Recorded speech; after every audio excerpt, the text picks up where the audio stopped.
Went through the process. In about 22 days, I got my $27,000 back, and I was a pretty happy guy. Oh, man.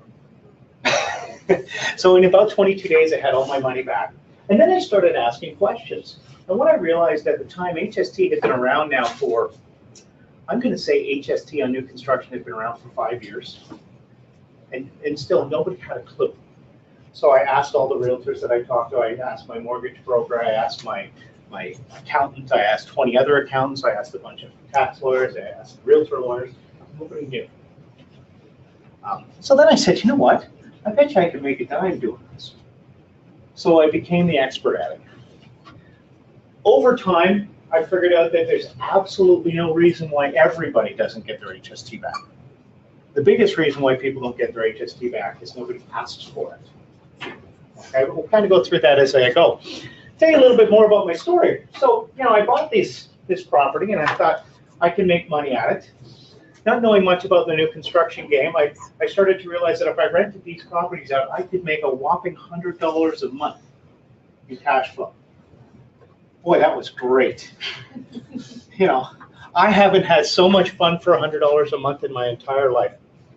So I did what most investors do and figured out how quickly can I sell this, because I want to get that appreciation out. And of course, then we get hit with capital gains, and I can talk a little bit about capital gains as we go along as well. Okay. One of the things I didn't know about until about 2.5 years ago was something called delayed occupancy compensation, which of course you guys all know everything about, right? No. Because I know you guys have studied everything there is to do with Tarion. Okay. I knew nothing about delayed occupancy compensation, and on that first purchase, I lost $7,500, which would have been my profit on that unit for the next 3 years, because I had no idea. And interestingly enough, nobody else does either. Okay, so we're going to kind of get into that. And like I said, for those people who showed up 5 minutes ago, best thing to do is ask questions as we go along. Okay, so we're going to talk about a number of things. First of all, if you've been here before, we're going to update you on some of the things that have changed. Who did that? Does anybody know? Yeah, it's right.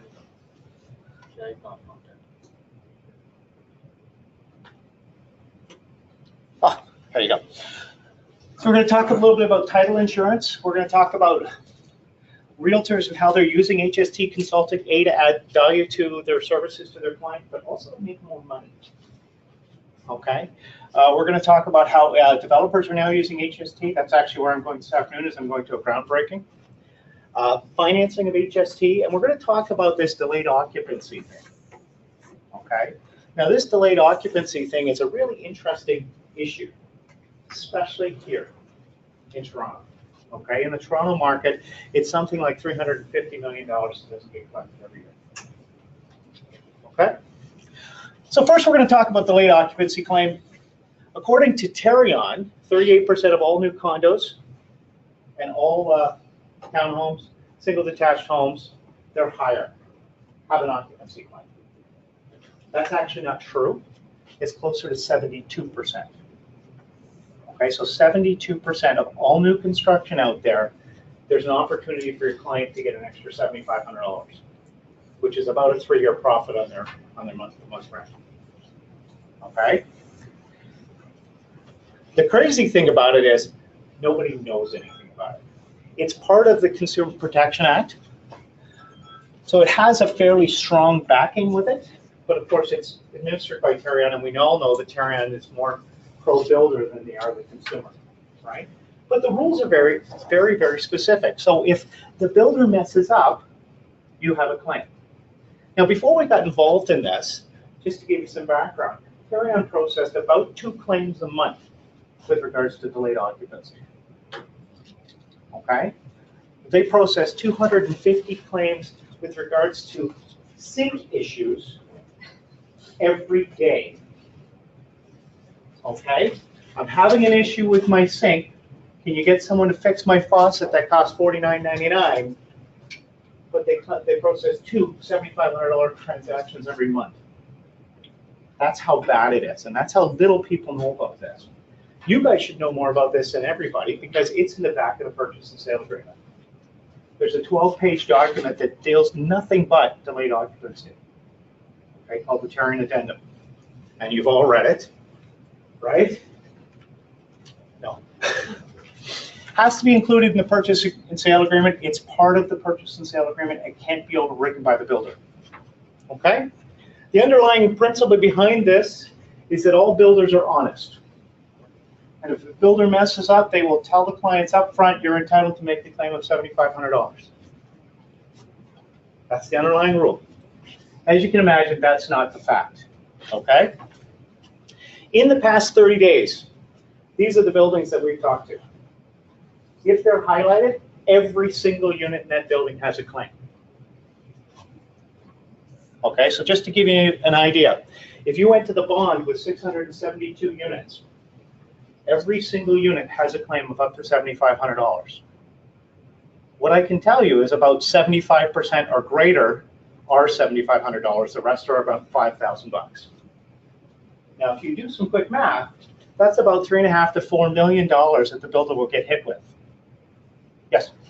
I have a question that goes back to the origin of my engagement. Okay. Not a proper question, but when are you entitled to make a claim for unit occupancy? Well, that's an important question, so we're going to talk about that in a second. Okay?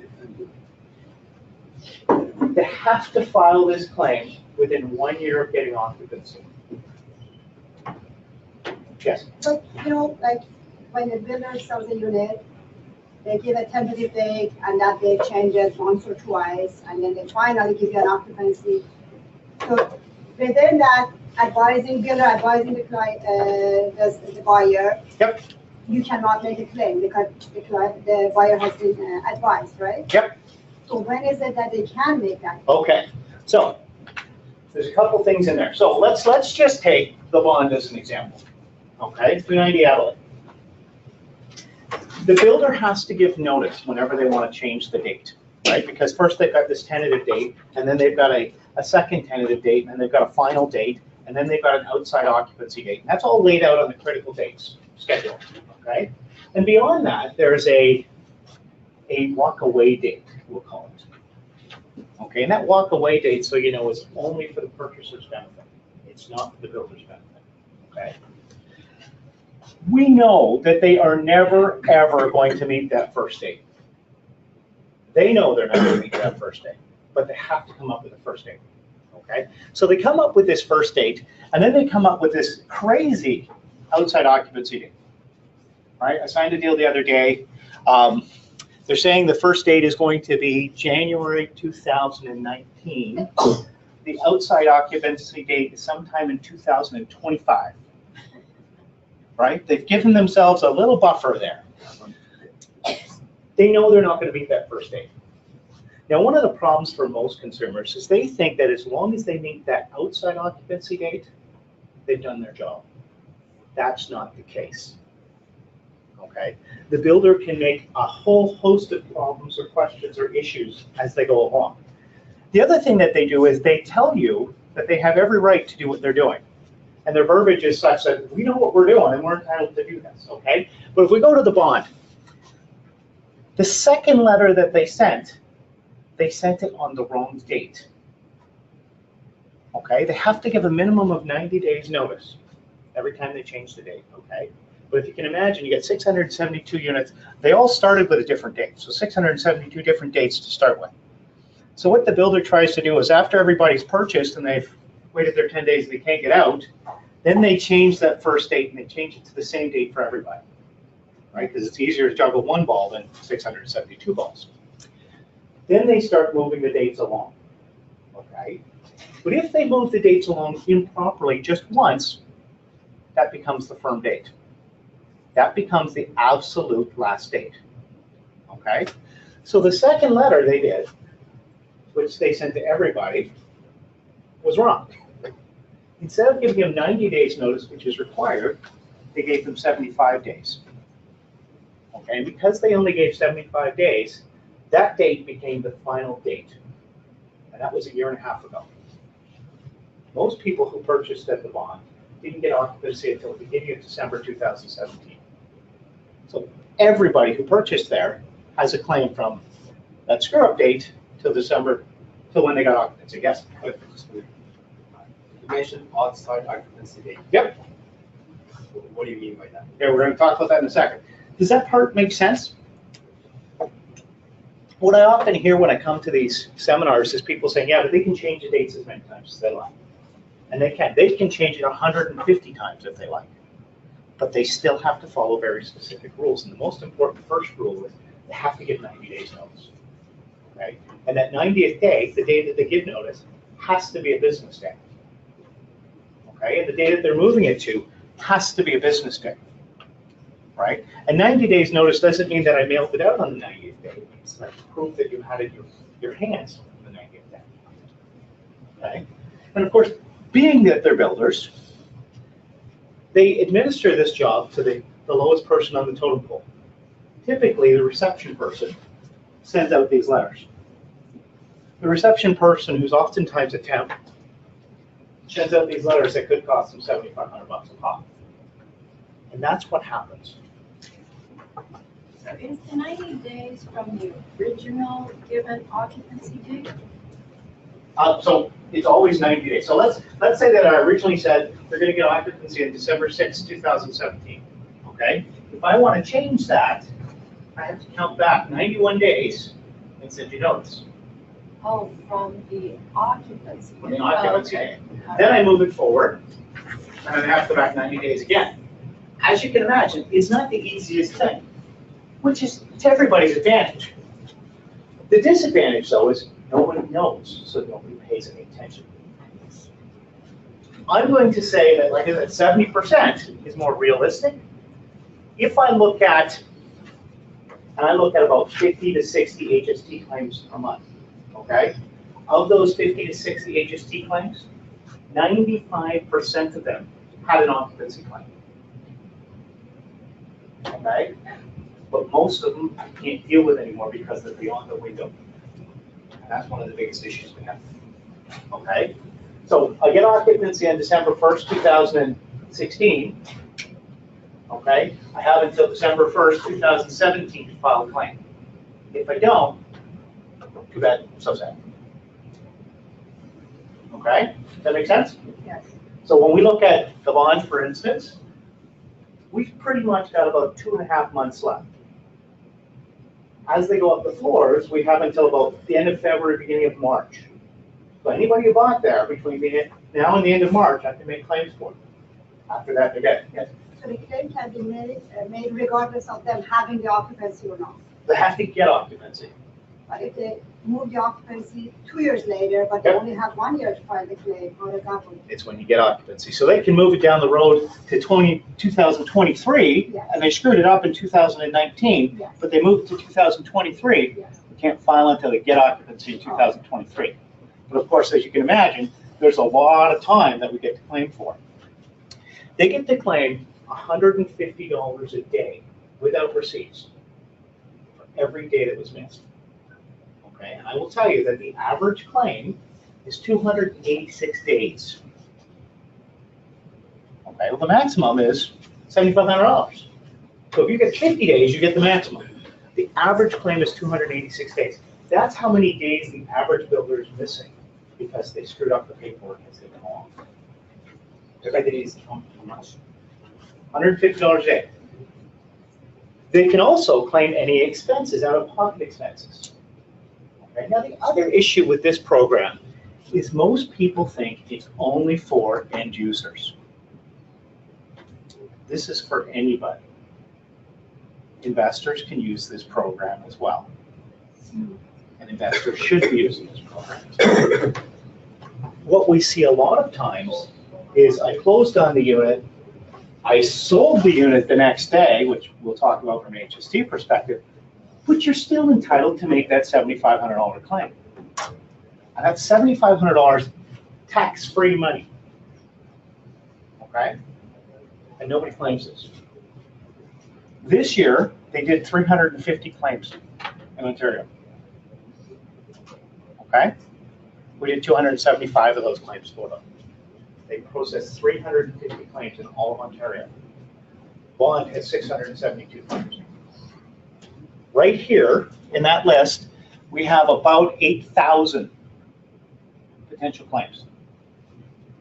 Most of them will stale date before they get processed. because no one will say anything to them. Right? Can you imagine that?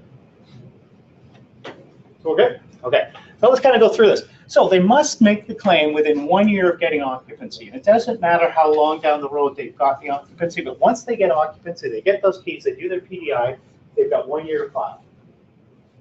Give you a little hint. The people who file first will get paid very quickly. The people who file later, it will take them a while, because all of a sudden the builder goes, oh, we got 50 of these. In the past, they were used to maybe getting one every 2 or 3 years. Now all of a sudden they're getting 50. That's $350,000. They've got to stop for a second and go, hang on a second, what's going on? So they stop the processing very quickly, okay? All the time, builders will tell their clients that they're not entitled. The first response when you file your own claim, you're not entitled. That's what the builder will say, you're not entitled. Okay, and if you go back to them again, they'll say you're not entitled. It's not until you actually take it to conciliation that you'll get paid. Okay, because the builder is always going to say you're not entitled because they don't want paid money. And if they say you're not entitled and you walk away, life is good. Okay? The rules are very confusing and extremely arbitrary. Okay? It says 90 days. It doesn't say 89 or 90 days. It says 90 days. It says it can't be a holiday and it can't be a Saturday. Has to be. If you put it in the mail, you have 3 days. So if you put it in the mailbox, it doesn't matter if it could be posted and it was expedited, it's 3 days. Okay, if you send it by courier, it's 3 days. Doesn't matter if it's a 24-hour courier. From Terrion's perspective, it's 3 days. So you need to now give 93 days notice. Okay, as you can imagine, any builder who's not from Ontario has no idea how this works, because this doesn't exist outside of Ontario. This is Ontario only thing. Okay? Now, here's one of the issues. The builders can change those dates as often as they like. They have to follow the rules, and they make up all sorts of reasons for changing those dates. Okay? So, what you want to look for your clients or for yourself is where there are lots of changes to the occupancy date. Right? The more they change, the more likely they screw it up. Having said that, the average builder screws it up on their first letter. Okay, but the more they change that date, the more they push it out, the more likely of human error. Right? If occupancy goes beyond that outside occupancy date, so we're going to talk about the outside occupancy date, the builder establishes something called an outside occupancy date. So in my case, March 15th, 2025. If the builder gives me the unit after March 15th, 2025, I'm automatically entitled to an occupancy claim, right? But again, I have to apply. They don't have to give it to me, right? So they're not going to voluntarily say, oh, hey, here's some money. You have to apply. And if you don't apply, you don't get your money. Same rule. If you don't apply within 1 year, you don't get it. That arbitrary outside occupancy date is established by the builder for the builder's benefit, right? The only way they can change that date is by an amendment. Okay?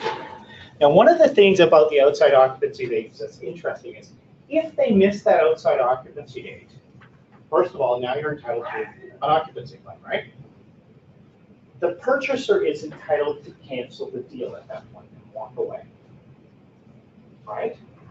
So if my outside occupancy date is January 7th, 2018, and my builder hasn't given me occupancy yet, I can elect to walk away and ask for my deposit back. We all know that. I can also say, but I still want my $7,500. Okay, because just so you know, they don't give you interest on your money. But you can ask for your $7,500, and you are entitled to it. If you walk away from the deal because they didn't meet that outside occupancy date, you're still entitled to get your money. Okay?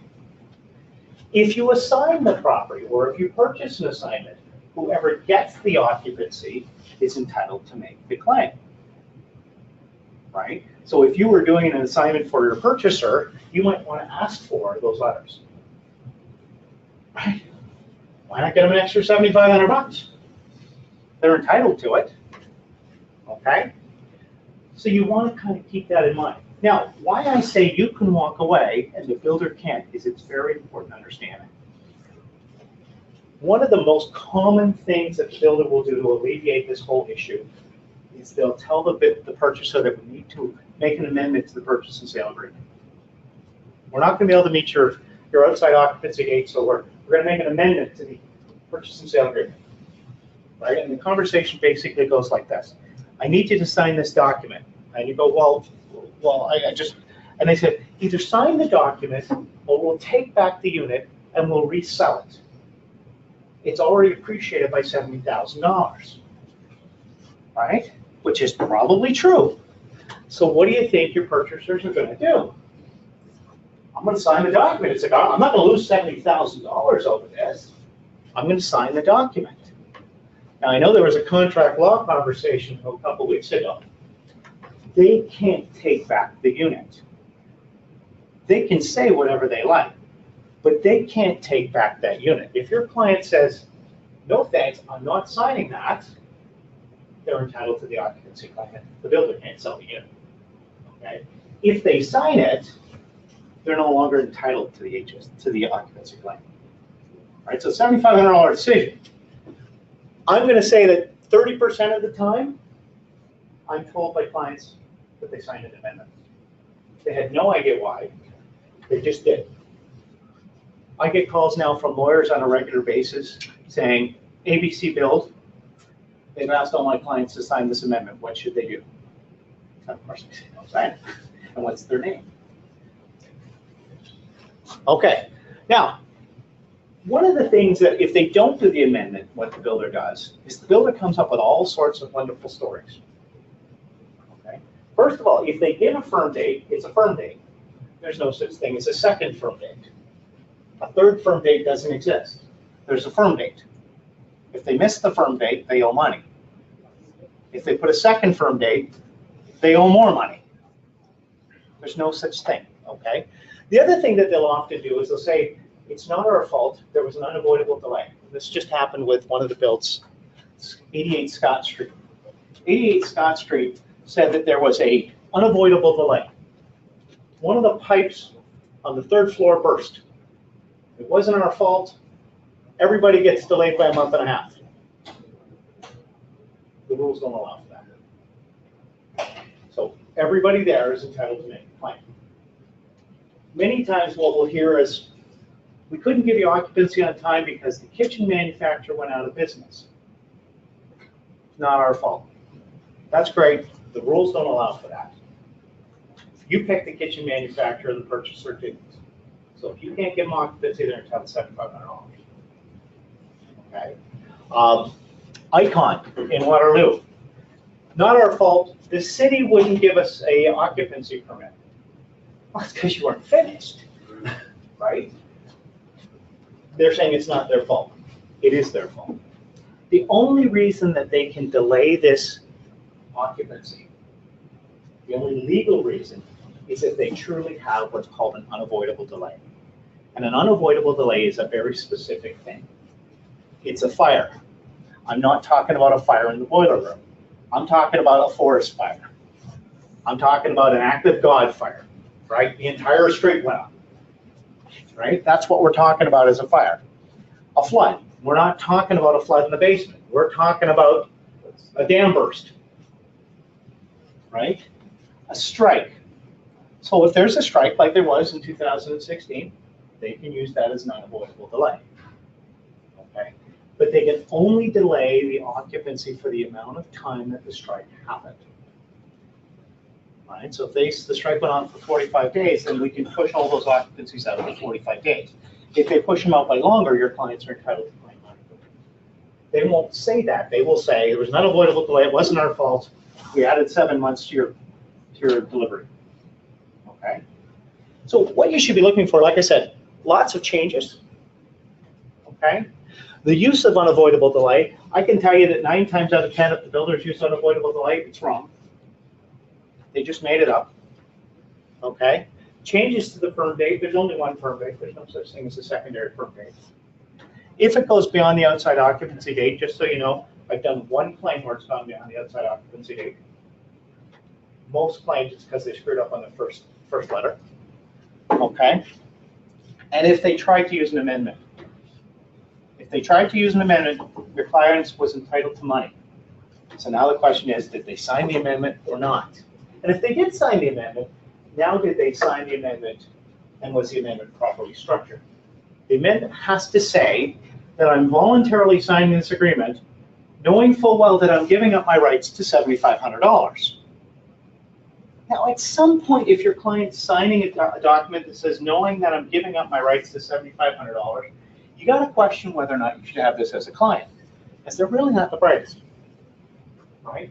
If they sign an amendment saying that they're voluntarily giving up X, then they've lost the rights to make a claim.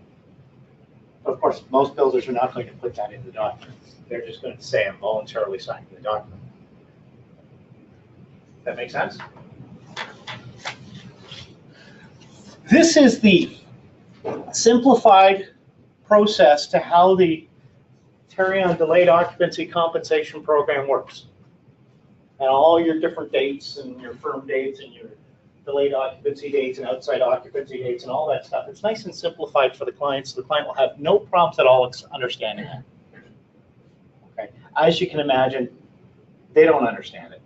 The lawyers don't understand it. The lawyers don't even know.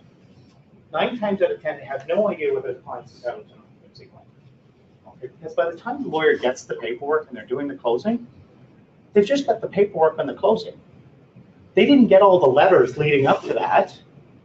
They don't know that the client was pissed off because they were supposed to get occupancy back in 2017 and they're getting occupancy in 2021.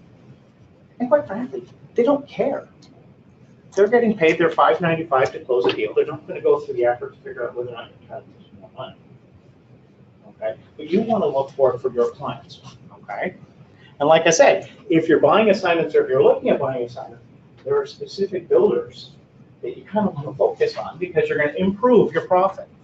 I now use this as part of my profit strategy. When I'm buying new construction, I'm looking for a couple of things. I'm looking for the builder who I know 9 times out of 10 is going to screw up, right? Because I can buy the property. I don't want to close on it anytime soon anyways. I want it to continue to appreciate. And if I know it's going to take an extra 2 years because the builder's going to screw up and it's going to appreciate for a couple more years, I don't have to close on it for a while, right? But I also know I've just built an extra $7,500 in profit into it for myself. All right, so not only am I going to get, in Hamilton, I'm going to get like a 3.5% profit appreciation. I'm going to get that appreciation as I go along, but I'm also going to get $7,500 extra, tax-free money. Same with if I'm doing assignments. I'm going to buy an assignment in a building where I know that everybody's entitled to a claim already.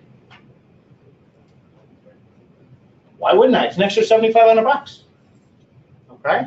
So like I said, I now put that in as part of my how I purchase plan. Does that make sense? Any questions about that? You're going to have to leave. This is the third Do you have insurance on this building? This is the third time. Do you have to do classes here? Any questions at all about the occupancy claim process? Okay. So like I said, $350 million. That's based on what Tarion's predicted. Yes? That claim is filed with the builder? Sure. Okay, I'm gonna say no. Yeah, they are. Here's the issue. If I file it with the builder says no. So carry on. What happens next? Right? So what if anyone ever files it on their own, the first thing they do is they send it off to the builder. And the builder just ignores it and waits and waits and lets the time tick away. And then you finally phone them up about 6 months later and go, excuse me, sir, do you think I'm in?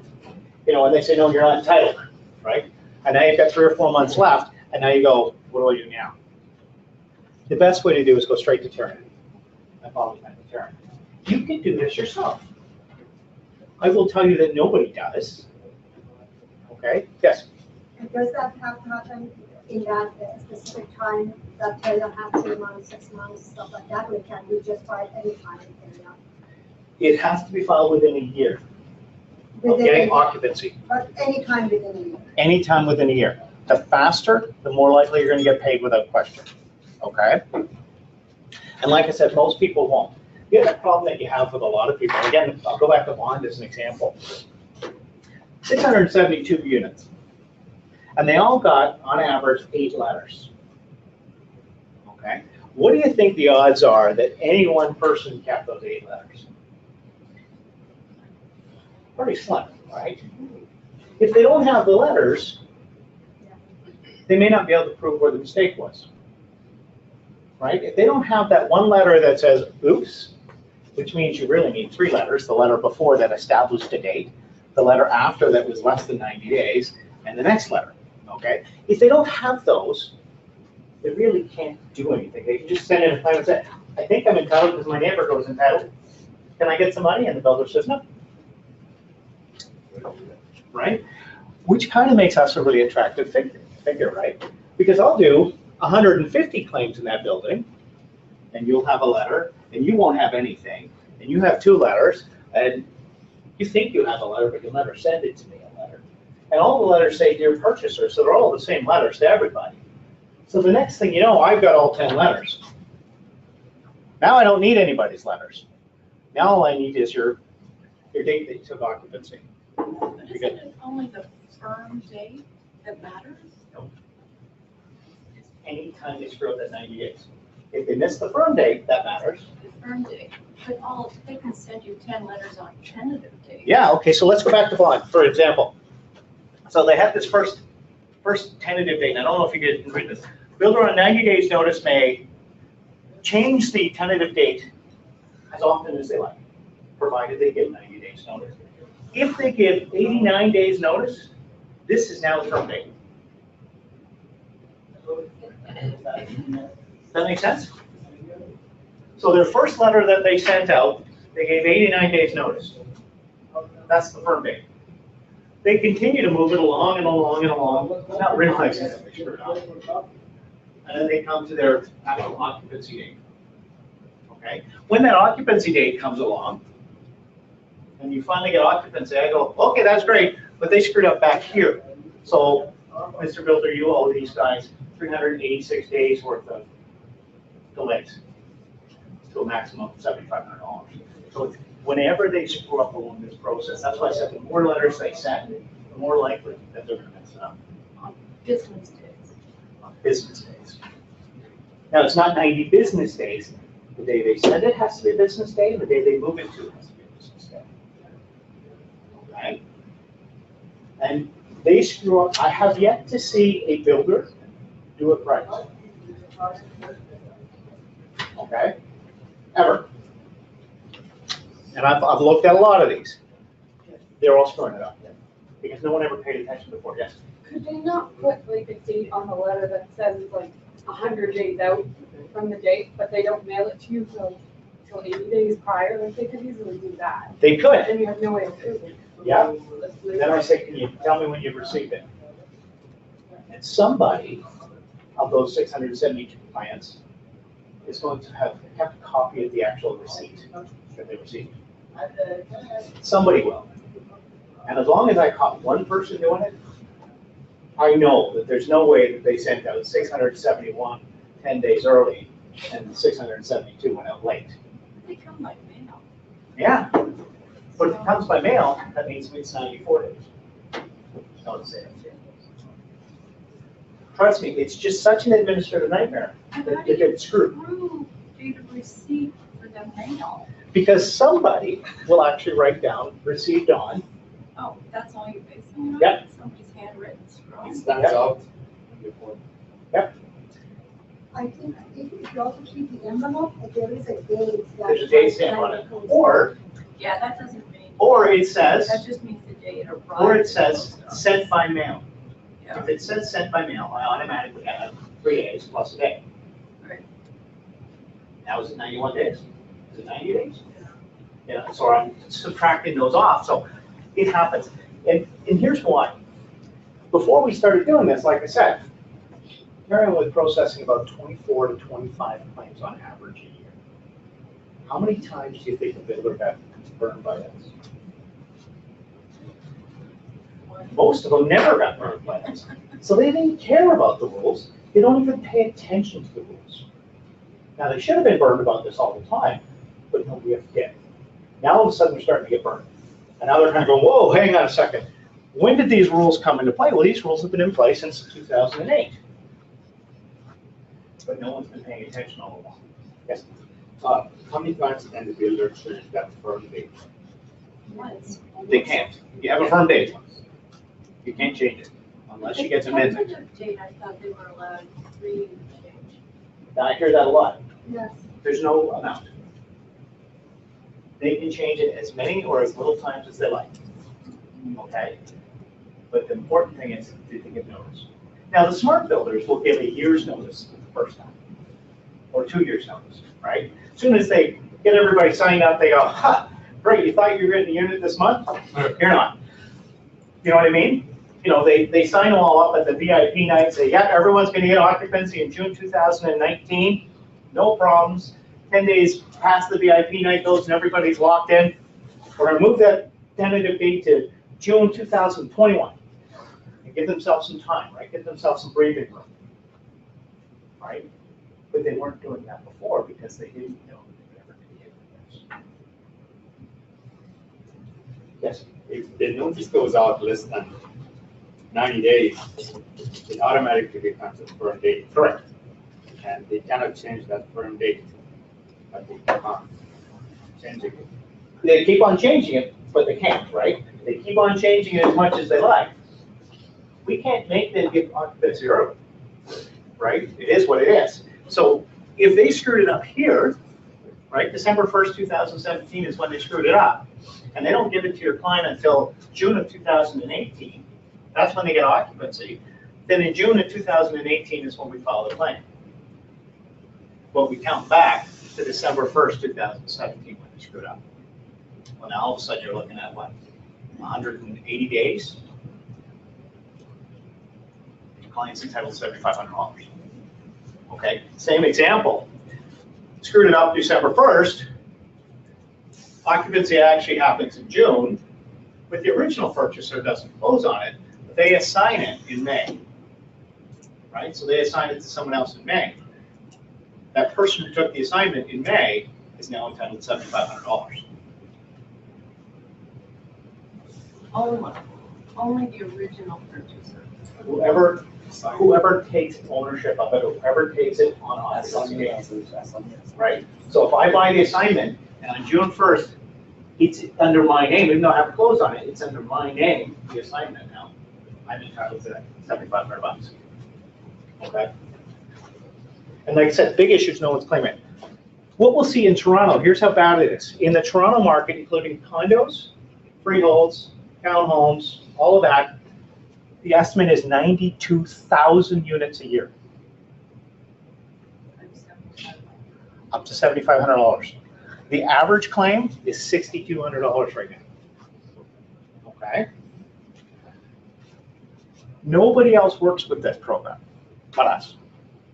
And we did 300 claims last year. What are your fees? Way too much. We charge $8,000. Okay. We charge a percentage. Okay, so we charge a percentage based on success. So if we don't get them anything, we don't charge them anything. On average, we're going to charge 20%. Okay, and we'll fight it right through the court. Does that make sense? 20% you said? Yeah, that's how much is being missed. And just think about that. 92,000 on the average $6,000. Let's call it $5,000. That's $450 million that's not in the investment market right now because no one's asking for it. That's got to increase your sales in Toronto. Right? If you could put that $450 million back into the hands of investors, that's got to increase your commissions. Right? And yes, we pay referral fees for these. Okay? Let's talk about HST. The first and most important thing when we talk about HST is determining what is new and what is resale. Most people, when I talk to them, especially realtors, they talk about new as being something that was built from scratch, didn't exist before, there's a hole, now there's a building. That's new. Okay? That's not what CRA says. What CRA says is anything that was a hole and now is there, that's new for sure. But anything that's been substantially renovated is new. Okay, so if I take a house and I bring it back to the drywall, to the studs, and I rebuild the inside of the house and I don't touch the exterior, that's new. That make sense? It's new. It's new. From what day? From what year? It doesn't matter how old that property is. That property could have been built in 1962. Yeah. Or 1712. And we take it back to the studs and we put drywall up and we rehash it and it's new. You're not touching the exterior? We're not touching the exterior. Really? That's new. If we touch the exterior, it's still new. If we take it down to the foundation, it's still new. Additions? If we do an addition and we touch the rest of it, it's new. Okay? So that's important to understand, because when we talk about HST and HST rules, we're talking about anything that's considered new. So when you're in Toronto and somebody buys or has a 350 square foot home, fully detached home, on an oversized 50 by 20 lot, and they decide to rebuild that house and make it 3.5 stories, 4 bedrooms, 7,000 square foot. Of course, never happens in Toronto, but they decide to do this. That's new construction. Okay? When they put it on the market as a resale product, whoever buys it is entitled to get HST back. Whoever sells it is entitled to pay HST. Yes? If the owner has been living in that house, and when they sell it, it's in the same house, with the same address and everything, are they still, Okay, so important question there. If I do the renovation and I move back into it and I live in it, it's a resale. If I've owned the house for 50 years and I want to sell it, so I renovate the snot out of it and then I put it on the market, it's new. Okay? So, yes? Does it apply to condos? Yeah. Like some of the old condos, they renovated early and sell it. Yeah. Does it apply to that? Yeah. Yeah. And this is important to understand, especially from a realtor's perspective, because how you position this makes a big difference, right? If I take a condo as an example, I take an old condo on DuPont, right? And the old condo, some of them were actually fairly significant in size. You got 1,200 square feet. And I replaced the floors, I put a new kitchen, put a new bathroom. That's now new construction. Because what can you change on a condo? New is a new concept. What can you change? You don't change stuff in the exterior. You can't change the plumbing, really. You can't change the windows or the doors. You're not allowed, right? There's only so much you can change on a condo. It's called the 90% rule. So if I change 90% of what's available for me to change, it's now new construction. Okay, so now let's just imagine you come along and you list this property for your client. It was originally a $700,000 property. They just put $60,000 into this renovation to make it look nice so they could sell it. You're going to put it on the market for $900,000. Okay? Whoever buys that property is just bought new construction is entitled to a rebate of $24,000. Does that take care of the whole flipping you have? Isn't that great? Whoever sells that property owes about $120,000 in HST. that's crazy. Are they implemented? Yeah? Now the issue is, how does Revenue Canada catch it? Right? So you want to be very aware of that as a realtor. If you're the listing agent, you want to make sure you understand those HST rules. Because you can imagine, if you screwed that up and all of a sudden this client owns $120,000, they're not going to like you. Right? Your brand is going to be negatively affected for a long time if they don't try and sue you. Okay. Fortunately, you guys are covered because we blame it all on the lawyers. Right? But the lawyers aren't paying attention to it either. Does that make sense? But that 90%. Yeah. Who's gonna calculate interim market evaluators? Well, it depends. Yeah. If I renovate the house and I want to get the money, and we'll talk about the renovation program, and I want to get the money, I'm going to calculate 90%. If you flip the house, you make it look nice, and you put it on the market and you sell it, Revenue Canada is going to calculate the 90%. All they do is they look at what it sold for in March and what it sold for in December. They do. Pretty easy. They also look for those wonderful terms that realtors are so happy to put in. Fully Newly renovated, fully renovated, top to bottom, brand new, never lived in, all of those wonderful things. And Revenue Canada, they have the internet. You guys know that, right? So they search that and they go, look at that, it's brand new, never lived in. And can you imagine? So they've got to make a decision whether this is resale or new. But if I tell you it's resale, I don't get any money. But if I tell you it's new, you owe me 120 grand. What do you think they're gonna lean towards? Oh, yeah, all day. Now, you prove to me that it's not new. So is it 9 months you have to live in it or 12 months? Actually, there's no. Well, let's talk about the HST and we'll talk a little bit more about the dynamics there, okay? I'm sorry. Yep. What do you need as a buyer's agent? What do you need to show it's renovated? Do you need the papers? We're gonna talk about that in a second. Okay, so let's talk about HST from what most of us think of as new construction, right? Building never existed, now it exists, okay? In Toronto, in 2015, Revenue Canada collected $3.1 billion as a result of that type of construction in HST. $3.1 billion. Does that make sense? That's a few extra zeros, but $3.1 billion. Of that $3.1 billion, $3.1 billion was supposed to go back to the investors and purchasers. 100% of it was supposed to go back. Okay? In 2015, they gave out $640 million. About 2.5 was never applied for. That's $1 billion. What's that? Where does that 2.5 million go? They get to keep it. After 2 years, it's theirs. Isn't this great? That's what's supposed to happen. Most people never apply.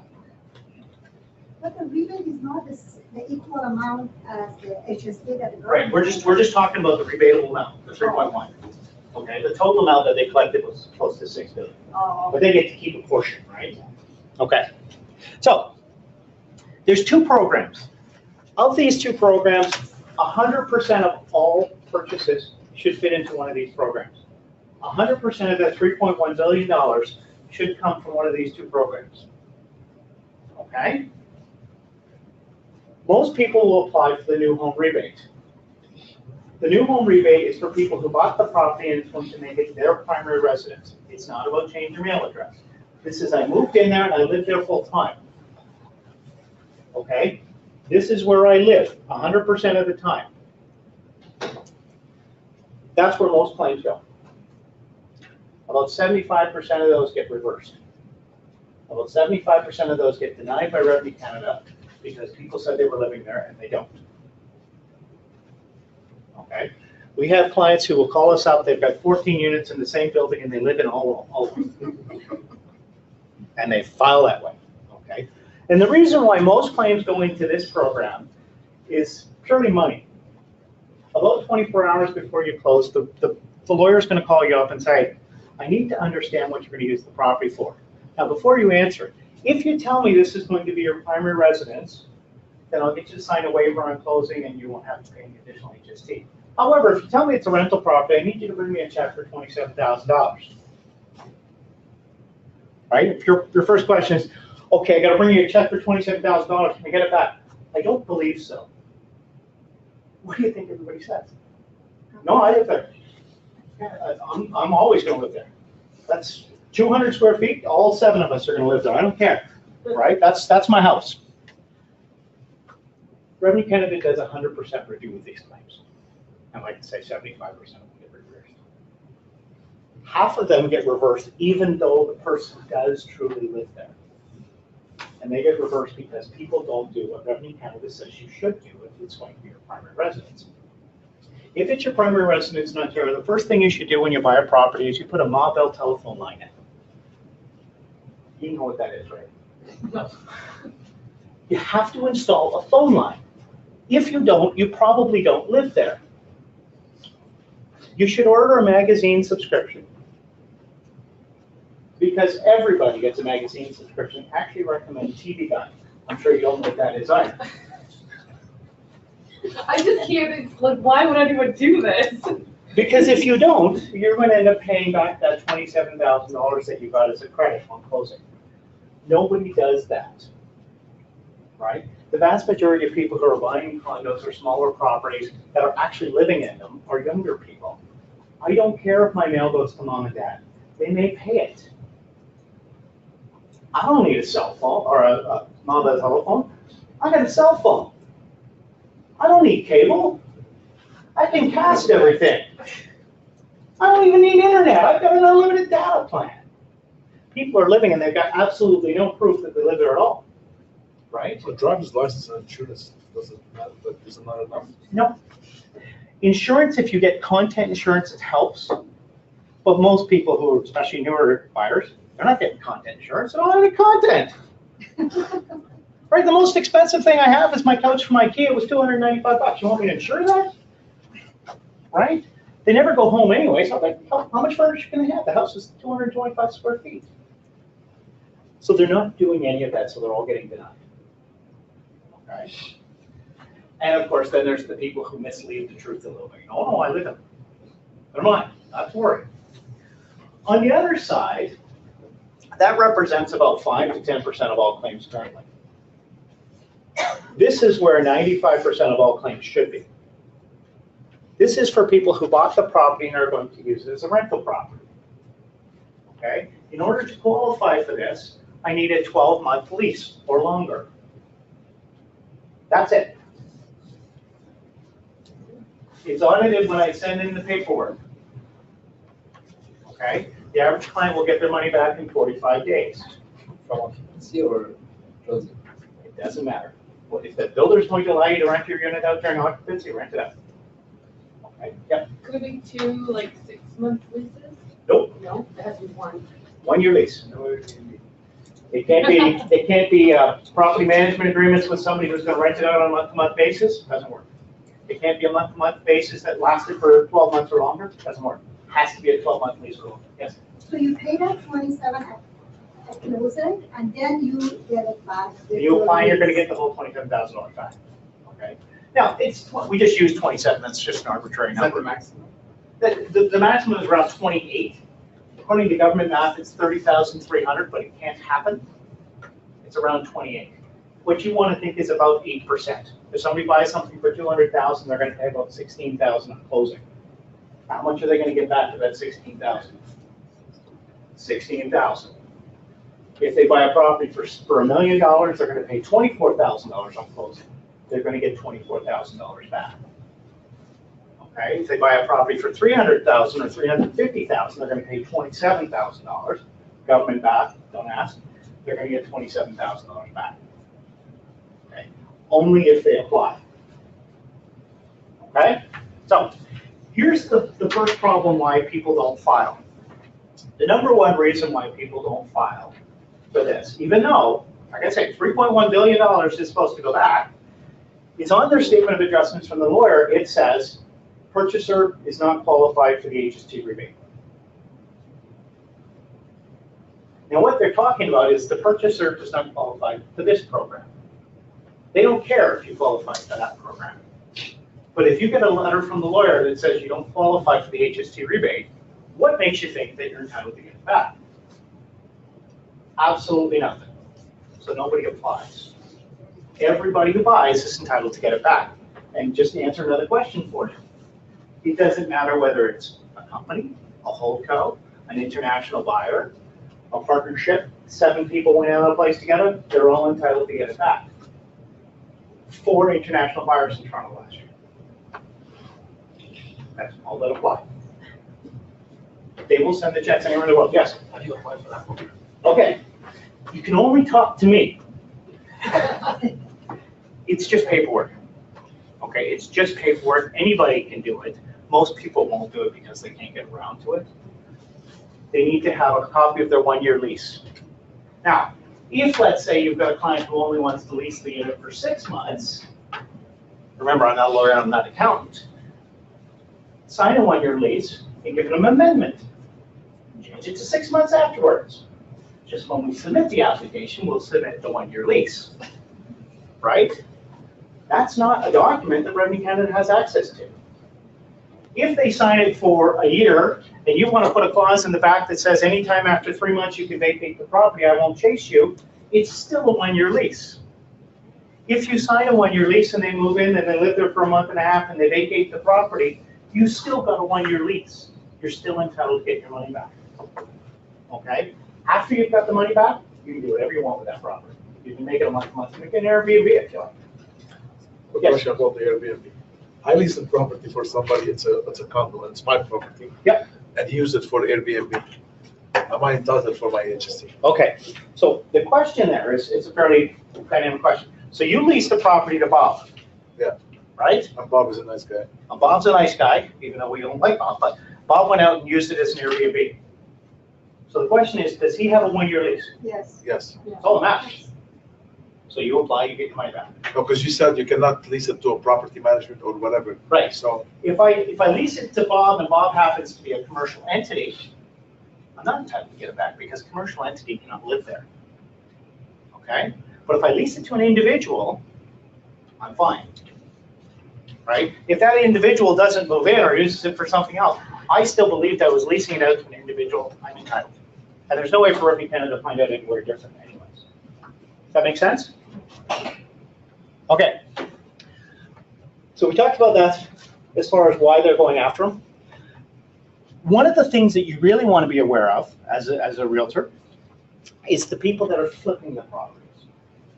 Okay, I bought this property, I closed on the property, now I want to resell the property. If nobody moved in, it's new construction. Okay, so think about that for a second. I bought it for $300,000 back in 2012.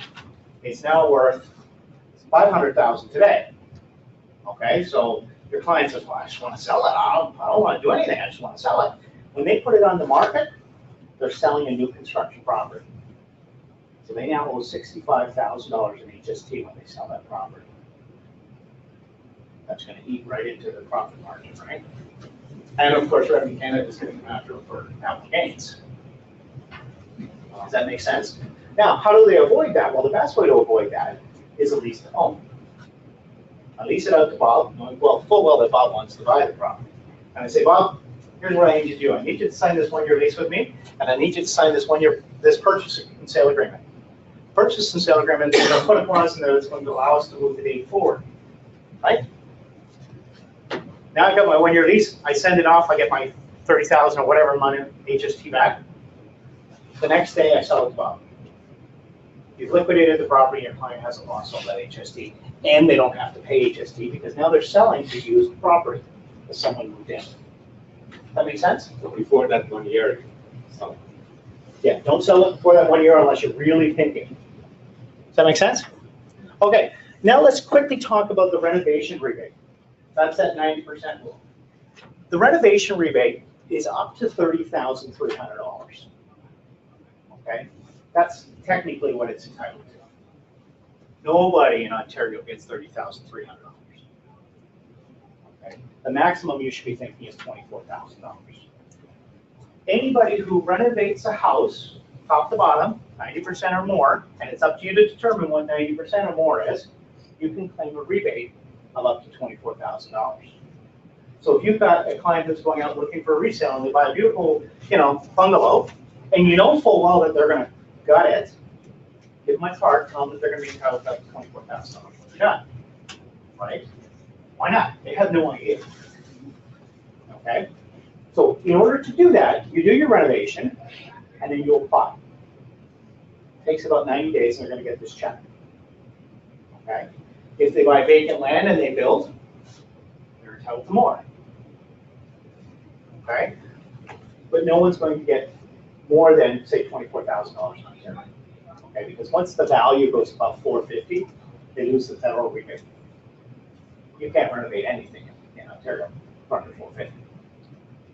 Right? Anybody's house is worth more than $450,000 in Ontario. Even in Hamilton, they're worth more than $450,000. Okay? Does that make sense? So if you're renovating your own house for you to live in, you're entitled to get a rebate of up to $24,000. If, however, you renovate a house and then sell it, it's now new construction. Right? So going back to that condo.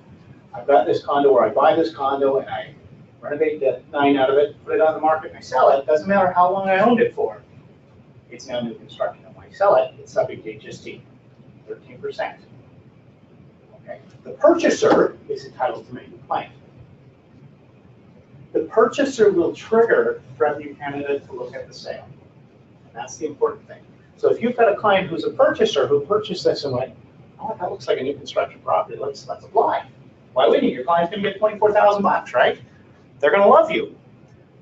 So they apply, they get $24,000. The first thing they do is go back to the original seller and go, hang on a second now, you owe us some money. They're effectively paying commission to the buyer, right? Because they brought it to their attention. Okay, now how do you avoid that? Well, there's a couple things you can do. If you represent the seller, HST is not included in the transaction. Toggle that little button. If you say HST is not included in the transaction, nobody can apply for it. Okay? And the great thing is, when you toggle that little button that says HST is not included in that transaction, the realtor on the other side has no idea. They're looking at you like you're from Mars. They think you're an idiot. Because in their minds, it's a resale property. Of course, HST is not included in the transaction, right? They don't know that that's probably a brand new property from Canada's perspective. So if you're representing the seller, always HST is not included in the transaction. I don't care if you're not sure if it's new construction. Okay, if it smells like new paint, HST is not included in the transaction. But doesn't that mean that whoever is purchasing that, in addition to the price, they have to pay HST on top of that? If it's subject to HST. Okay, so here's why we do this. So if I sell the property and I say HST is not included in this transaction, okay, how does Revenue Canada find out that this might have been a taxable situation? Only if the purchaser makes a claim. Now, why would the purchaser make a claim if all of a sudden they're going to have to pay HST? So I bought this $1 million house, but I can claim $24,000 because I think it's brand new construction. But when I claim the $24,000, I have to pay $130 to get it. Not the best math. And if they do that, let them do it because they're obviously an idiot. Okay? So it's not the best math, so no purchaser is going to do that. When they claim the deal is already closed, and the CRA is going to come after the seller, not the purchaser. I don't know how I'm Well, they're going to come after the seller, but before they come after the seller, what are they going to come after? They're going to come after the purchase and sale agreement, the legal document that orchestrates this. And when that legal document says that HST is not included in the transaction, who pays the HST?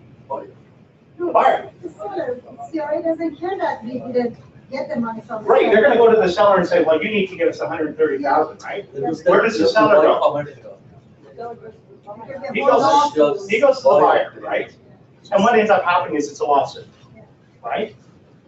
But, so no one's going to do it.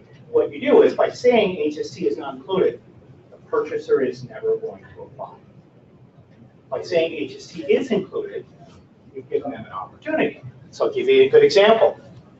Like I said, I became a very smart investor because I realized that you can't make money buying construction properties, right?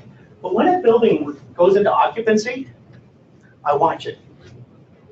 And when it registers, I get excited. Okay? Down where we are in Burlington, there's a building called the Link Condos. Okay? Link Condos got registered about a month ago. Middle of December it got registered. Okay?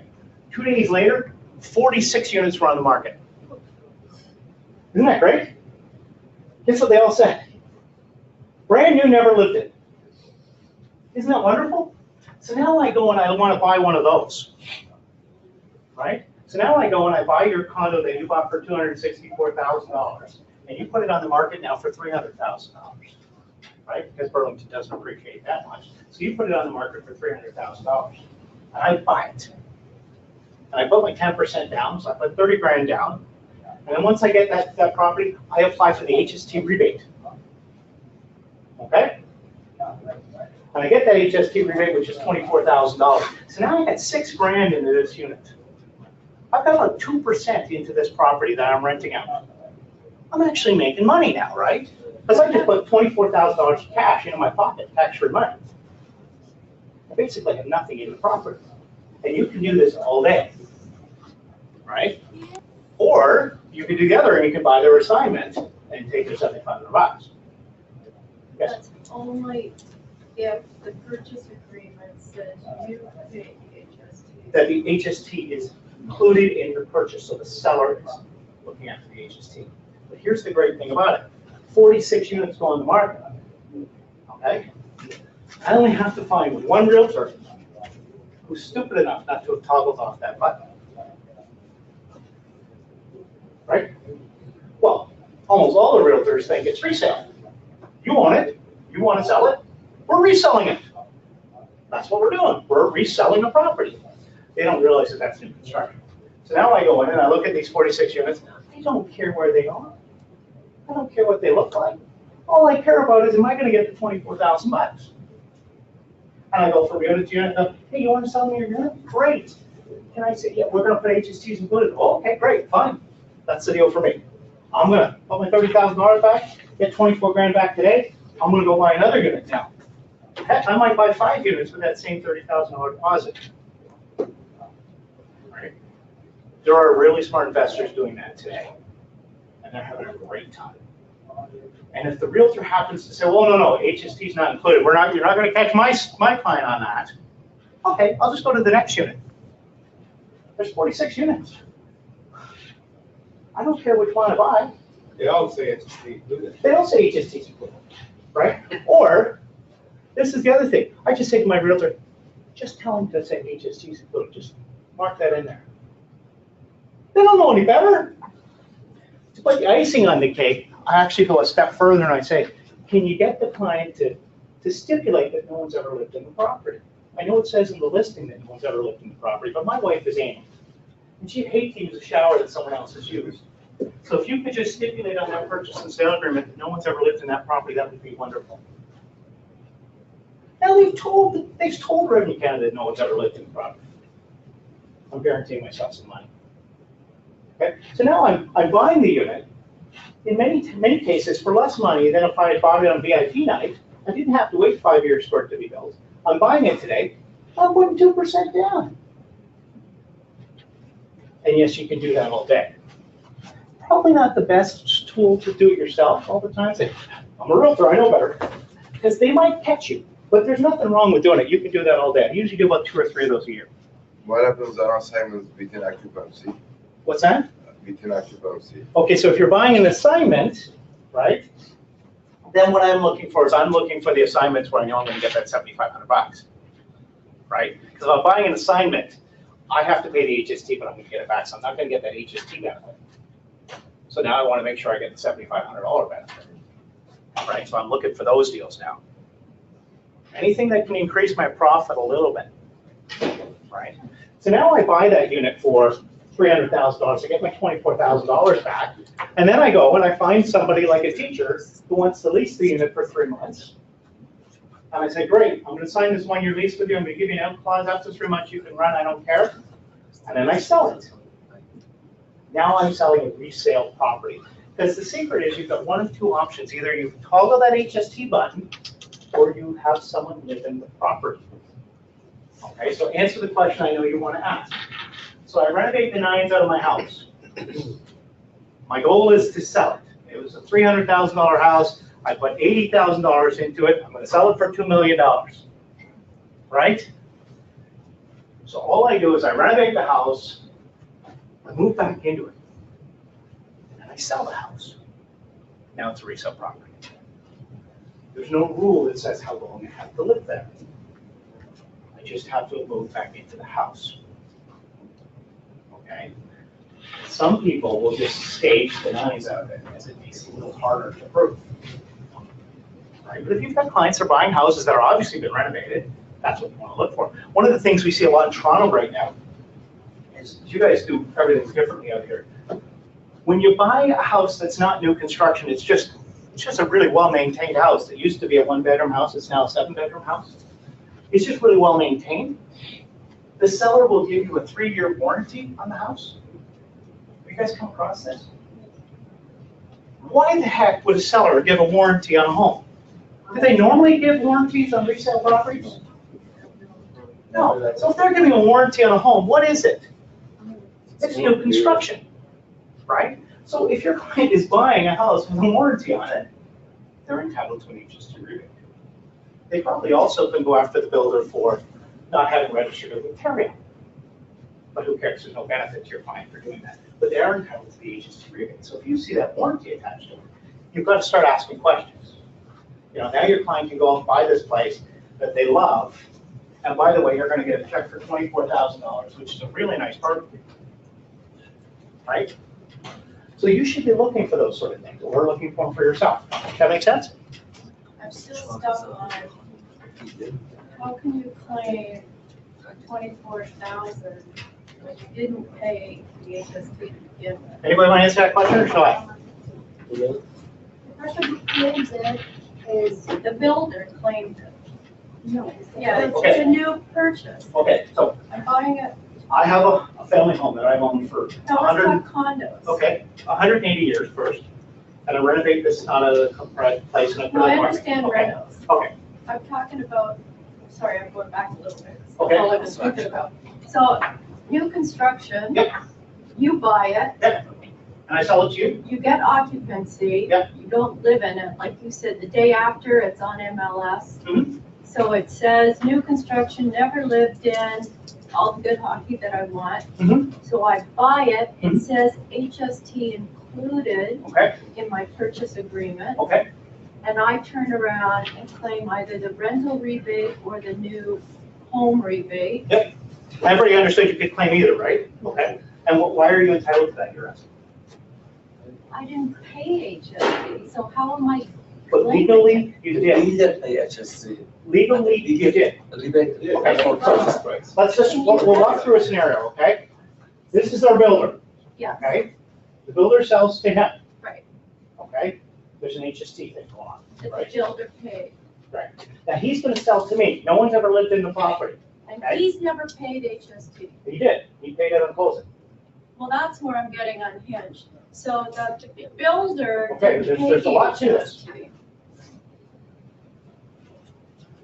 I would use your pen, but I don't think it's There's a marker on that.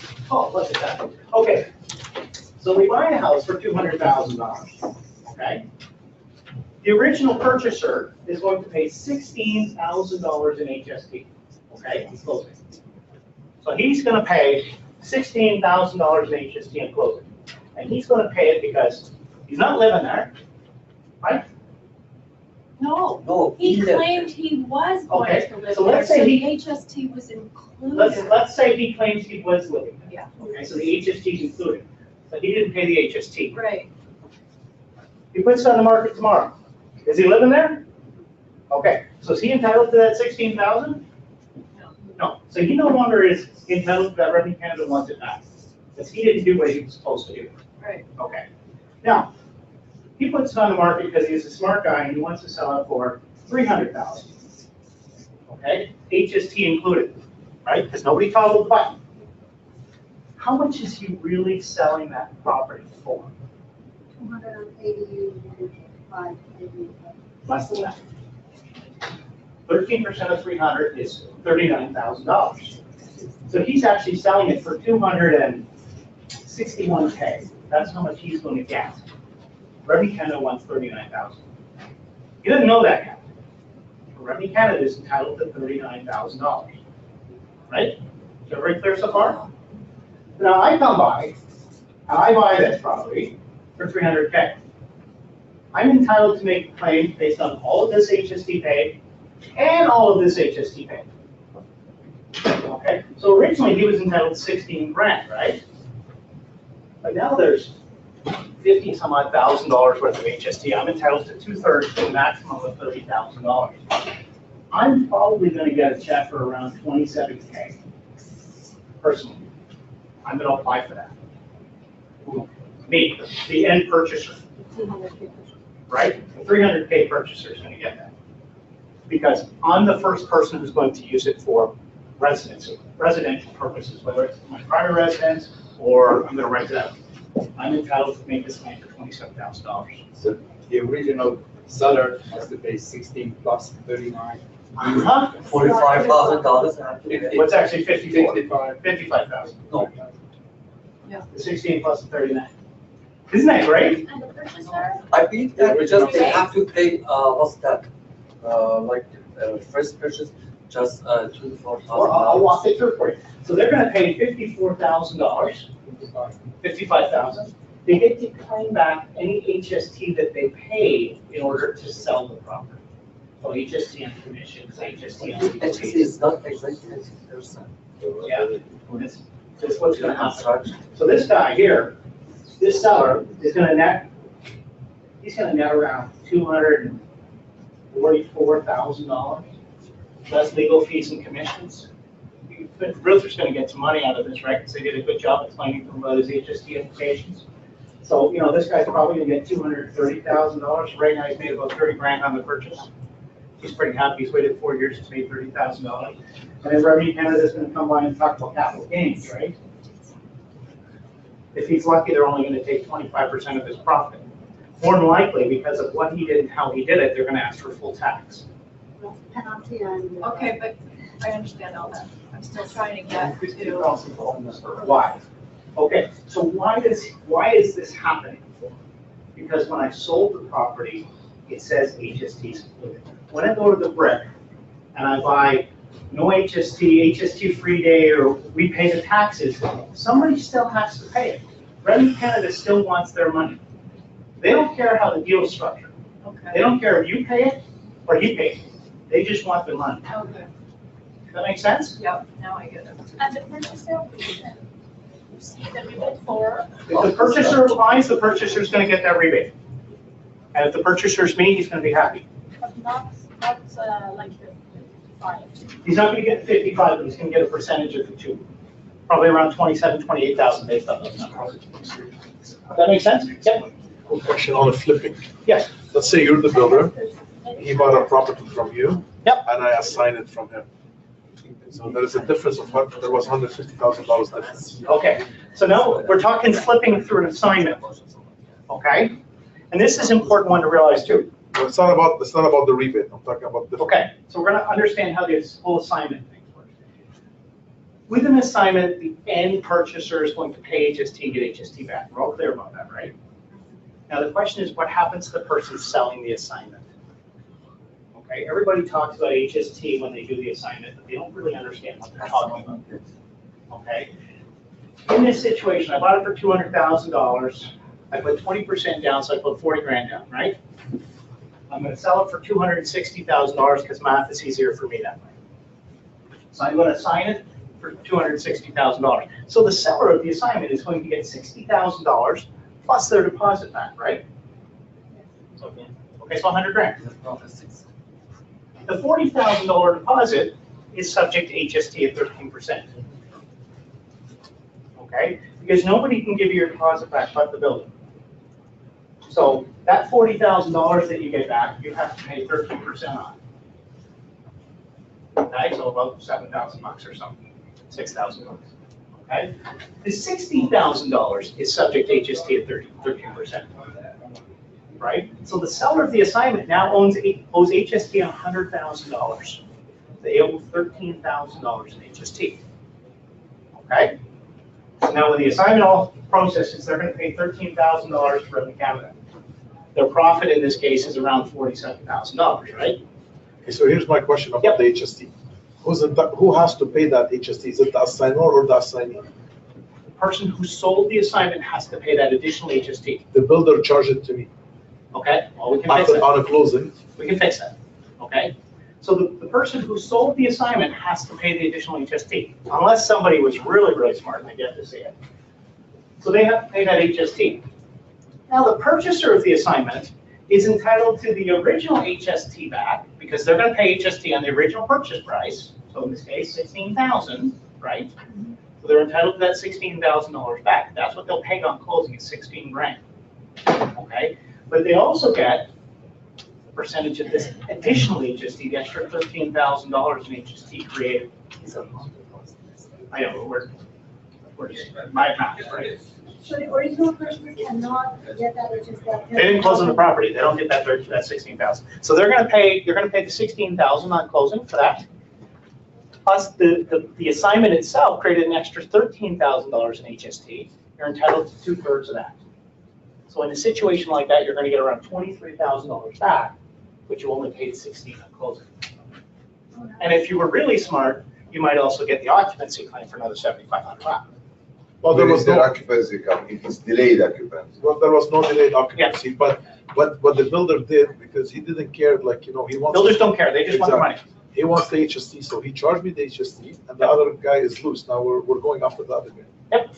Okay, so he charged you the HST. You On get the that difference. You get that back.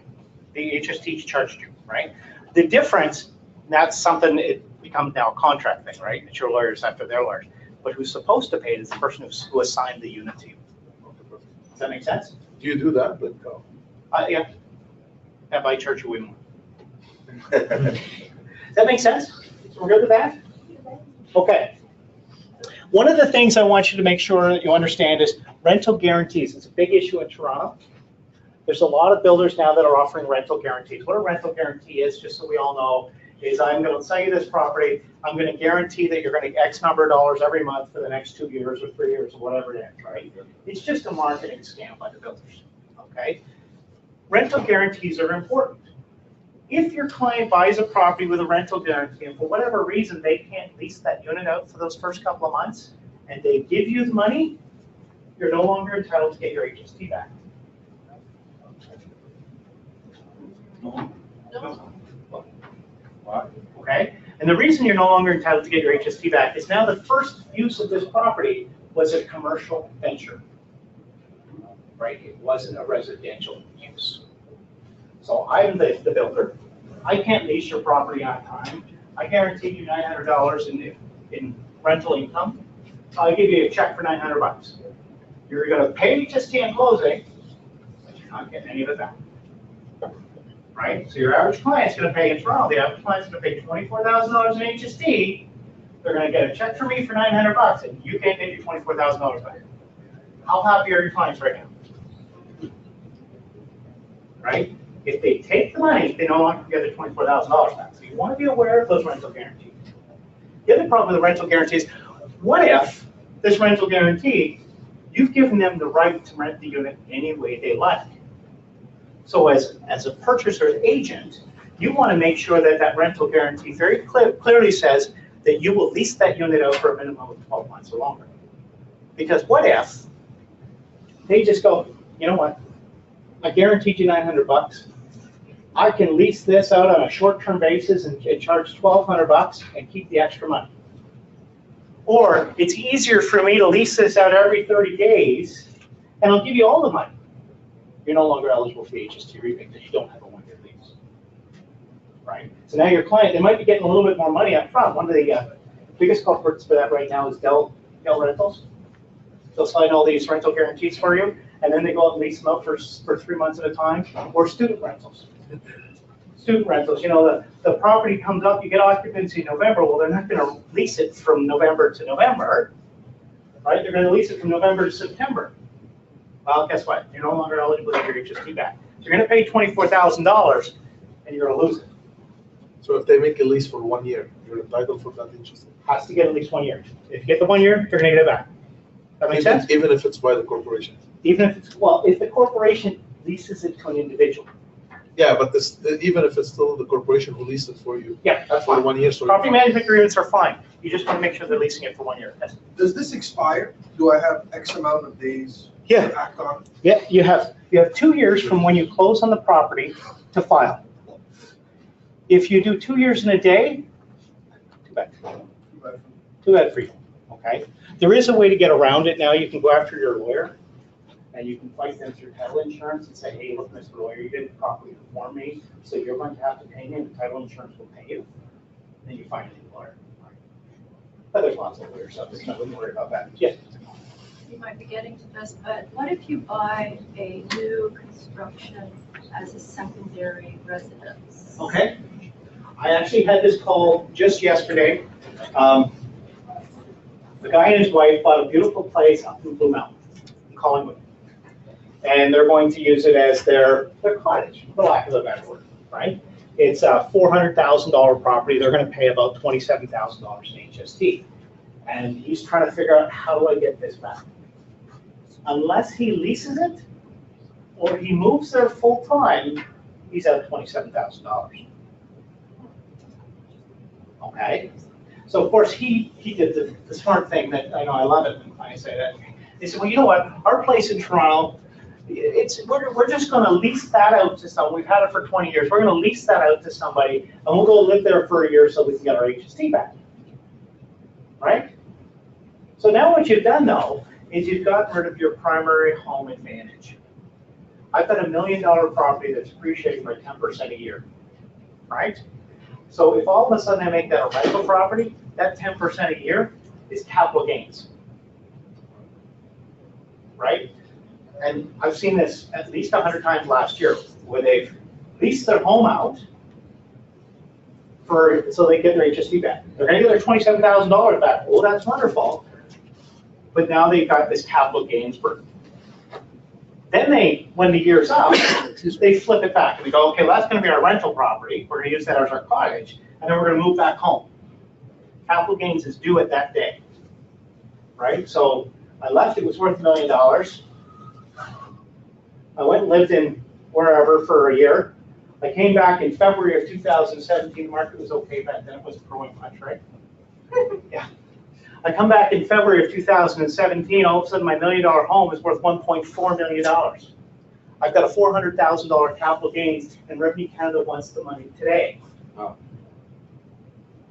Right? So if you can cut me a check for $24,000 or $100,000, that would be great.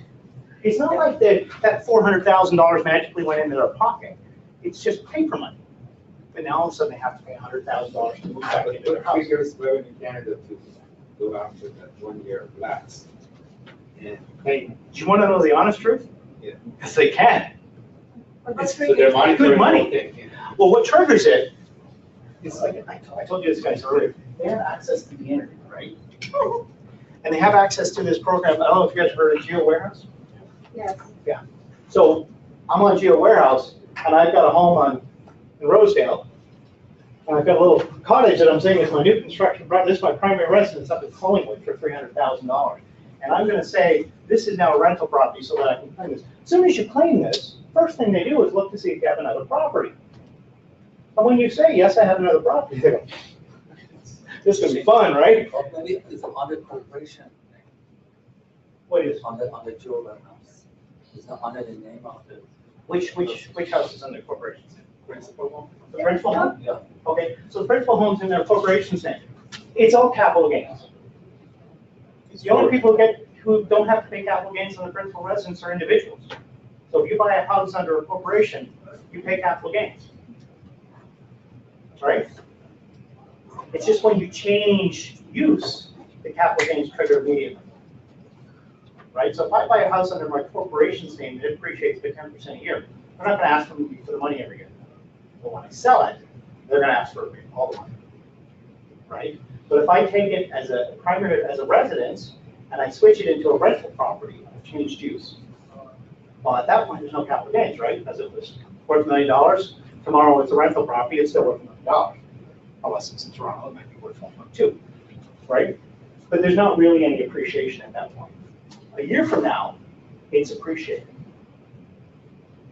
right? If it didn't appreciate, let's say that they sold it in April of 2017 and the market plummeted, right? And let's say it's worth less. They're not going to say, we owe you money. Yeah, it's going to depreciate in market. Right? They're not going to say that. They're just going to say, oh, well, that's too bad.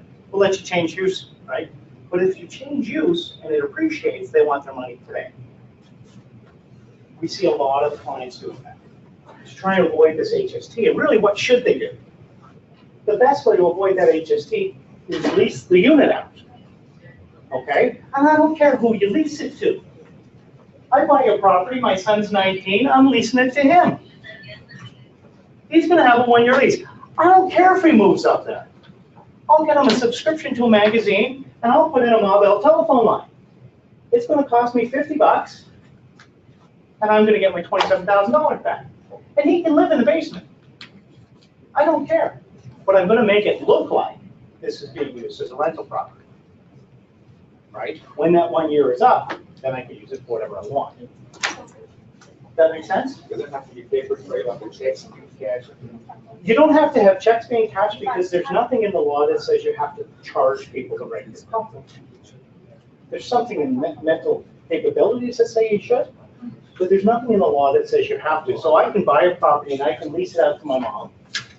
Why do you have to lease it? You can live there as a relative and you still get your. You're right, you're right. But why I would lease it as opposed to just say it's a relative is because if I lease it, it's clean. Okay, if we go back to those two programs, here's the question. If I say it's my primary residence for me or my direct family, so in that case, it could be my mom, anytime over the next year, Revenue Canada can call me and ask for evidence to support that she lives there. Give me the paper trail. Show me the fact that she's paying her bills, that she's ordering pizza to that location, that she's got content insurance and all that stuff, right? Prove it to me. If I lease it, they don't ask for anything except a copy of the lease. Okay, I've got a copy of the lease. I don't have to show proof of payment. I don't even have to show that she moved in. I just have to show that there's a copy of the lease. And I leased it to somebody who could make it their primary residence. So I couldn't lease it to you if you have another full-time home, because that doesn't make sense. But I can lease it to somebody who, I'm just kicking my son out. It's $27,000, get out of the house. You're gonna live up there. I can lease it to anybody who could make that their primary residence. Whether they do or not isn't the issue. The issue is could they, right? So I might find somebody, and a lot of times what we do, especially up in cottage country, is I say, well, look, lease the property out to someone for a year, do an amendment, or lease the property out to a friend, a family member, whatever, for a year. Tell them they can come up and stay anytime they want on the weekends or during the week, but the weekends are yours. As long as you've got a lease in place, you get your money back and nobody's paying one. Okay, but if you don't have a lease, you're gonna pay that money. If you transfer ownership and you say, this is now my rental property and this is my primary residence, you're gonna shoot yourself really bad. Does that make sense? Yeah. Yes. Can you postpone? So I buy a new construction condo. Yep. I say it's going to be my primary, so the builder pays the HST. Yep. And after occupancy, 3 days later, I decide I'm going to rent it out. Okay. So I get a 1-year lease. Yep. So I can claim the $27,000 rebate. Yep. 97% of all the claims I do on a monthly basis are exactly what she's talking about. Okay? The lawyer calls me up and says, look, you need to give me $24,000 unless it's your primary residence. It's my primary residence, right? I don't pay my $24,000. The next day I go out and I lease the property. I file the other paperwork. So I first filed for the new home rebate, but then I sent a letter saying, oops, there was a mistake. And I filed for the new residential rebate. The amount of the HST is the exact same. So if you were supposed to pay 24, you're entitled to 24. When it gets to Revenue Canada, they marry the two up and they cancel each other out. You don't pay 24, you don't get 24 back. They will charge you some interest, about $100 a month. Oh, okay, that's my question. Right? The builder paid it. Actually, nobody paid it. The builder doesn't actually No, I pay know he it. doesn't actually pay Yeah. it, but I was supposed to pay Yeah. it. So it's your way of getting around having That's to pay. right. Okay? So you It's not can the- do that. No problem. It's not the right way to do it, but you can do that. If you have clients who don't want to do that, now I'll talk to you a little bit about us. So as far as the service goes, we help people with the occupancy claims. Right? I told you already, we charge 20%. If people come to us and we don't know who they are, we're probably going to charge them 25 or 30%. But if you're referring them, they're going to get a better rate. Okay? We're only going to charge them if we're successful. With the HST, the market out there, there's about 3 people who do what we do.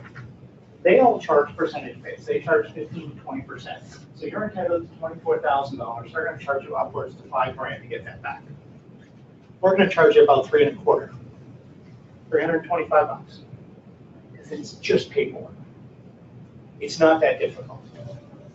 Okay, so we're going to charge your clients about $325. If they do rentals or they buy properties that they think are new, we can do those for them too, right? We might charge a little bit more because they're a little more confusing, a little more difficult, okay? We can also finance the HST.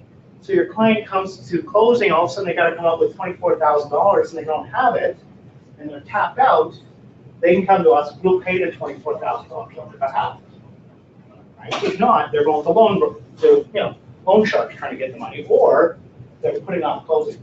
Some clients will walk away because they can't pay that $24,000. We'll pay that on their behalf. Yes? In your services, you also do consultation for how to do things, not to pay HST and stuff Yep, like that. we for do like all of that too. builders and stuff. And we don't charge. That's free. So if your client has questions, no problems. We get probably 4 to 5 calls a month during that 10-day cooling off period. Right? Because they go to their lawyer and they say, and the lawyer says, you know you have to pay HST on this, right? And they go, no, I didn't. Well, yeah, you're going to have to pay about $26,000. Can I get that? I don't know. Right? At that point, your clients start to walk away from the table very quickly. Have your client call me. I'll explain to them exactly how it works, and I'll explain to them that they're going to get it all back. Can they meet you at your office? They can meet me at my office. They don't need to. Can you have your email address? No. What? They can meet me at my office. They don't need to. It's very straightforward. Thank you. If somebody wants to sell an assignment, I can help them with that as well. Do you have enough business cards? What's that? Okay. Yeah. If somebody wants to flip a new construction property, but they don't realize it's new construction, and you want to explain to them why we're doing it this way, I can explain it. Okay? So any questions can be made? Yep. You can email me, you can call me, whatever you like. The key is, your job is to hunt and kill. Your job is to sell properties.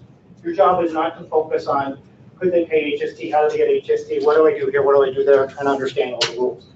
The rules for just the HST program is 192 pages, really good. Right? Just call me. I'll explain it all to you in very simple terms. I'll explain it to your client. I'll explain it to your client's lawyer who's telling you that you're wrong. Right? And then I'll go out and I'll do a seminar for the lawyer, and the lawyer will go, I have no idea. So have them call me. It's not a big deal.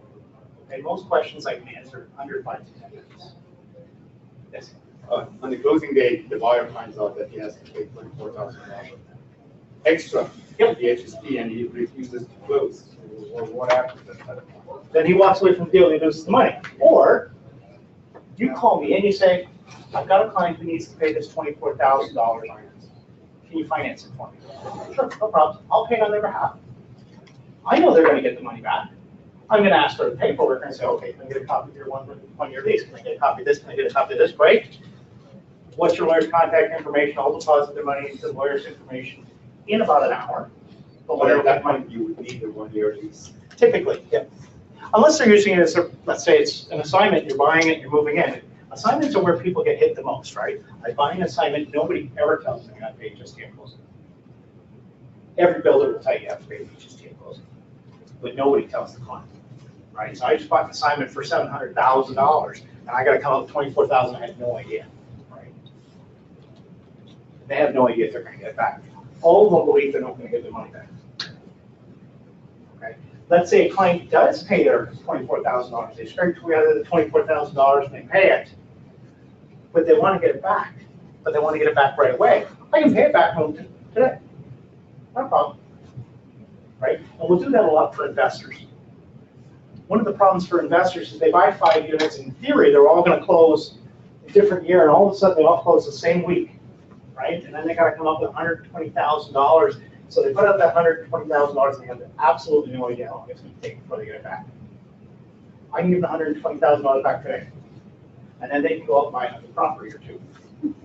Right? Why tie up your money when you want to get in the market? So we can do that for them as well. Does that make sense? Any other questions? I'm done. So I can field questions all day. Thanks.